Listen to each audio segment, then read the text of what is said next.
बिस्मिल्लाहिर्रहमानिर्रहीम। अस्सलाम वालेकुम। कैसे हैं आप सब? उम्मीद करती हूँ कि आप सब खैर खैरियत से होंगे और बाराने रहमत को दोनों हाथों से समेट रहे होंगे। Welcome back to my YouTube channel cooking tasty recipes. आज मैं अपने किचन में बनाने जा रही हूँ मज़ेदार सा करेले दाल का सालन, जिसकी रेसिपी मैं आपके साथ शेयर करूँगी। इसको बनाना निहायत ही आसान है। आप मेरे तरीके से बनाएंगे तो इंशाल्लाह बहुत मज़े के बनेंगे और बिल्कुल भी जो है कड़वे नहीं होंगे। तो यहाँ पर जो है मैंने तकरीबन 1 किलो के करीब ले लिए हैं करेले। उनको अच्छे से मैंने वॉश कर लिया है। उसके बाद जो है अब मैं इसको पीलर की मदद से जो है इसका ऊपर का छिलका उतार लूँगी। हर किसी के छिलका उतारने का स्टाइल अलग है। मैं पीलर की मदद से उतारती हूँ, आप चाहे तो इस तरीके से छुरी की मदद से भी उतार सकते हैं। ऊपर की स्किन को अच्छे से रिमूव करेंगे ताकि ये जो है कड़वाहट का बायस ना बने। इसकी वजह से भी बाज़ दफ़ा हमारे करेले जो हैं वो कड़वे बनते हैं। तो जो इसकी स्किन है वो अच्छे से रिमूव करेंगे ताकि करेले जो हैं वो मज़े के बने और उनमें बिल्कुल भी कड़वाहट ना हो।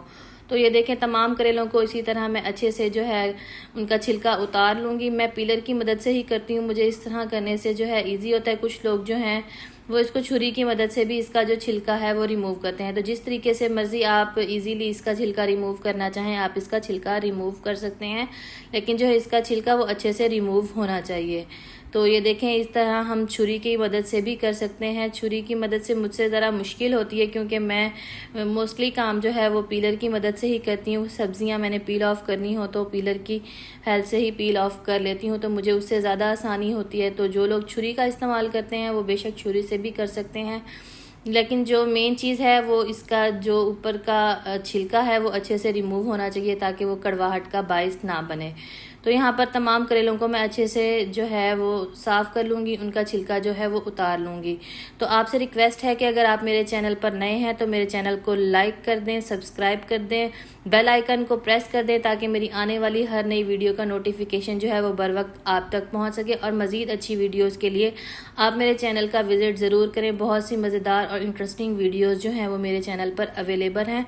और मुझे कमेंट्स में बताएं कि आपको मेरी जो रेसिपीज़ हैं वो कैसी लगती हैं, मेरे बनाने का तरीका है वो आपको पसंद आता भी है या नहीं आता, या आपने कोई जो फरमाइशी रेसिपी बनवानी हो तो आप मुझे उसके लिए भी कमेंट कर सकते हैं। मैं इंशाल्लाह आपके साथ ज़रूर शेयर करूँगी। तो करेलों को साफ़ कर लेने छिलका उतार लेने के बाद अब बारी आती है इनको साफ़ करने की। तो सेंटर में से इसको कट लगा के कुछ इस तरीके से जो है आराम से इसकी सफाई कर लेंगे, इसका तमाम कचरा अच्छे से रिमूव कर लेंगे। तो यहाँ पर देखें, मैंने इसका जो तमाम बीज वगैरह हैं उनको रिमूव कर लिया है। अब जो है मैं इसके ऊपर ले लूँगी नमक तकरीबन 2 टेबल स्पून के करीब जो है मैं लूँगी, वो मैं इसके ऊपर लगा लूँगी ताकि करेलों के ऊपर अच्छे से जो है नमक लग जाए और इनकी जो कड़वाहट है वो ख़त्म हो जाए। नमक लगा के मैं इसको तकरीबन 5 से 10 मिनट के लिए छोड़ दूँगी ताकि इनके अंदर जो है नमक अच्छे से रच जाए और जो इसका कड़वापन है वो ख़त्म हो जाए। तो यहाँ पर इसको हम स्टे दे देंगे, लिए 5 से 10 मिनट के लिए स्टे दे देंगे। तो आज मौसम जो है वो काफ़ी सुहाना बना हुआ था, तो मैंने सोचा क्यों ना आपके साथ जो है थोड़े बहुत क्लिप्स शेयर किए जाएं। पिछले 2-3 दिन से जो है बहुत ज़्यादा आंधी वगैरह आ रही है, तो मौसम जो है वो बहुत अच्छा हुआ था। जब तक मेरे करेले स्टे करते हैं तो मैं आपके साथ थोड़ा सा जो है मौसम का क्लिप वो भी शेयर कर देती हूँ। ये मेरे घर का था सीन थोड़ा सा, तो मैंने आप लोगों के साथ शेयर कर लिया। तो यहाँ पर जो है मैंने करेलों को अच्छे से वॉश कर लिया था, एक एक करेले का, और उसके बाद कट कर लिया था। अब जो है इसका टाइम आता है करेलों की भुनाई का। तो बर्तन में जो है मैंने तकरीबन 1 कप के करीब ले लिया था ऑयल को गर्म होने ठहरा दिया था, लो टू मीडियम फ्लेम पर था, और मैंने इसके अंदर जो है करेले कट करके वो शामिल कर लिए हैं। अब जो है यहाँ पर करेलों को अच्छे से हम लोग फ्राई कर लेंगे। जितने अच्छे हमारे करेले फ्राई हुए हुए होंगे उतनी अच्छी जो है इसकी कड़वाहट ख़त्म होगी और ये बहुत मज़े के बनेंगे। थोड़ी बहुत कड़वाहट तो होती है क्योंकि करेले हैं, करेले हमेशा कड़वे ही होते हैं। तो यहाँ पर जो है मैं इसको अच्छे से फ्राई कर लूँगी। बहुत ज़्यादा हमने इनको नहीं खुश्क कर लेना, बहुत ज़्यादा इसकी भुनाई नहीं कर लेनी और ना ही इसको बहुत ज़्यादा ब्राउन कर लेना है। इसी तरीके से जो है मैं इसको 5 से 6 मिनट के लिए अच्छे से फ्राई कर लूँगी। आप चाहें तो इसमें से एक आधा करेला चेक करके निकाल के चेक भी कर सकते हैं कि उसकी कड़वाहट ख़त्म हुई है या नहीं। और जो हमने नमक लगाया था उसको भी हम अच्छे से वॉश करेंगे ताकि ये बहुत ज़्यादा नमकीन ना बने। तो यहाँ पर इसको फ्राई कर लेने के बाद तमाम करेलों को मैं ऑयल में से रिमूव कर लूँगी। इस ऑयल को जो है हम बिल्कुल भी ज़ाया नहीं करेंगे, बाकी का जो तमाम प्रोसेस है खाने का वो मैं इसी में ही करूँगी। तो यहाँ पर जो है मैंने करेले सारे ऑयल में से रिमूव कर लिए थे और जो है 2 मीडियम साइज़ के मैंने प्याज ले लिए थे, उनको कट कर लिया था, उसको भी मैं इसी के अंदर शामिल कर लूँगी। और यहाँ पर जो है इनका कलर चेंज कर लेंगे, ब्राउन होने तक जो है मैं इनको कुक कर लूँगी। तो आज मैं करेले और चने की दाल बनाने लगी हूँ। चने की दाल तो ऑलरेडी बॉयल हुई हुई है मेरे पास और बॉयल करने का तरीका हर किसी को आता है। तो यहाँ पर देखें प्याज़ों का कलर चेंज होना स्टार्ट हो गया, अच्छे खासे जो हैं प्याज वो गोल्डन हो गए हैं। तो इसके अंदर जो है मैं अब शामिल करूँगी टमाटर। टमाटर को भी मैंने जो है कट कर लिया था, उसके साथ सब्ज़ मिर्च शामिल करी थी, 7 से 8 सब्ज़ मिर्च थी जिनको मैंने कट कर लिया था। और 3 अदद मेरे पास जो है मीडियम साइज़ के टमाटर थे, उनको भी मैंने कट करके इसमें शामिल कर लिया था। अब जो है प्याज़ों के साथ टमाटरों की और सब्ज़ मिर्चों की अच्छे से भुनाई कर लेंगे और इसका जो है मज़ेदार सा पेस्ट बना लेंगे, इनको अच्छे से कुक कर लेंगे। तो यहाँ पर जो है ये बहुत ही मज़ेदार बन के रेडी होता है सालन, और गर्मियों में बहुत ज़्यादा मज़े का लगता है। मैं चंद दिन तक आपके साथ करेला और कीमा की रेसिपी भी शेयर करूँगी इंशाल्लाह। भरे हुए कीमे बनाने का तरीका भी आपको सिखाऊंगी। तो मेरे हस्बैंड के जो है ये सब्ज़ियाँ बहुत पसंद हैं, तो मोस्टली मैं जो है खाने में सब्ज़ियाँ वगैरह ही बनाती रहती हूँ। तो यहाँ पर इनकी अच्छी से भुनाई कर लेने के बाद अब इसमें मैं शामिल करूँगी स्पाइसेस में मैंने इसमें 1 टेबल स्पून भर के लिया है सूखा धनिया पाउडर, और हस्बे ज़रूरत इसमें मैंने शामिल किया है नमक, और इसके अंदर मिर्च भी मैं शामिल करूँगी हस्बे ज़रूरत। 1/2 टीस्पून के करीब मैंने इसके अंदर शामिल की है हल्दी, और उसके बाद जो है इसके अंदर शामिल करेंगे थोड़ा सा ज़ीरा पाउडर।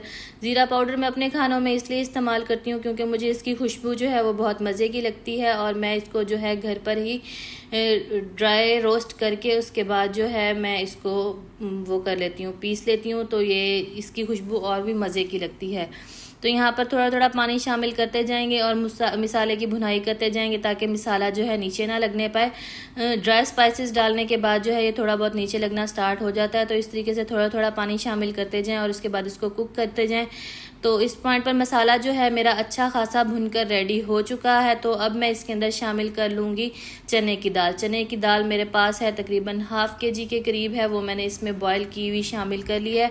चने की दाल मैंने जो है रात को ही बॉयल करके रख दी थी। इस तरह जो है आपके काम में आसानी हो जाती है। आप भी एक दिन पहले बॉयल करके रख दें बेशक, या आप इसको इंस्टेंट भी बॉयल करें तो इसमें कोई हर्ज नहीं है। लेकिन ये है कि अगर आप टाइम को सेव करना चाहते हैं तो ठंडे टाइम पर जो है चने की दाल को पहले भिगो के रख दें और उसके बाद इसको बॉयल करके रख दें। तो अब मसाले के साथ अच्छे से हम चने की दाल को भून लेंगे, और उसके बाद जो है चने की दाल जो है वो तकरीबन 80 to 90% बिल्कुल डन थी। उसके बाद मैंने इसके अंदर शामिल कर लिए हैं करेले। तो यहाँ पर जो है मैं शोरबे वाले बिल्कुल भी नहीं बनाऊंगी, बल्कि ये जो है मसाले वाला ही सालन बनता है और बहुत मज़े का बनता है। इसको आप जो है रोटी के साथ या फिर जो है तंदूर की रोटी के साथ सर्व करें तो ये बहुत मज़े का बनता है। घर पर भी आप रोटी बना सकते हैं, लेकिन गर्मियों में जो है तंदूर की रोटी के साथ ये सालन जो है बहुत मज़े के लगते हैं। तो यहाँ पर करेले डाल लेने के बाद हम इसको अच्छे से मिक्स कर लेंगे, और उसके बाद इसको मैं कवर कर दूंगी ताकि दोनों के अंदर एक दूसरे का जो है टेस्ट वो अच्छे से मिक्स हो जाए, चनों के अंदर करेलों का और करेलों के अंदर चनों का, ताकि ये जो है एक जैसा ही इसमें टेस्ट आए। लास्ट में मैं इसके अंदर डाल रही हूँ 1 कटोरी के करीब मेरे पास दही है। दही को मैंने अच्छे से बीट कर लिया था, वो भी मैं इसमें शामिल कर लूँगी। दही भी काफ़ी हद तक जो है कड़वाहट को ख़त्म कर सकती है। अगर आपके पास दही नहीं है तो आप इसमें थोड़ा सा सिरका भी शामिल कर सकते हैं, या अगर आप चाहें तो इसमें इमली भी शामिल कर सकते हैं। तो मैंने इसके अंदर दही शामिल की है। दही से एक तो अच्छी सी ग्रेवी बन जाती है और उसके बाद जो है इसका टेस्ट और भी मज़े का बन जाता है। तो अगर आप मेरे चैनल पर नए हैं तो आपसे रिक्वेस्ट है कि आप मेरे चैनल को सब्सक्राइब कर दें और वीडियो को लाइक कर दें। बेल आइकन को लाजमी प्रेस करें ताकि मेरी आने वाली हर नई वीडियो का नोटिफिकेशन बर वक्त आप तक पहुंच सके। तो यहाँ पर जो है लो टू मीडियम फ्लेम पर जो मेरा सालन है वो अच्छे से खुश्क हो गया। लास्ट में मैंने इसके अंदर शामिल किया है थोड़ा सा गरम मसाला, और उसके बाद जो है इसको मैंने डिश आउट कर लिया है और मैंने इसको सर्व किया है। ये बहुत ही मज़े के बने थे, बिल्कुल भी कड़वे नहीं थे। मेरे तरीके से आप इसको ट्राई करें, इंशाल्लाह बहुत मज़े की रेसिपी बनेगी। तो इसके साथ मुझे इजाज़त दें, दुआओं में याद रखें। अल्लाह हाफिज़।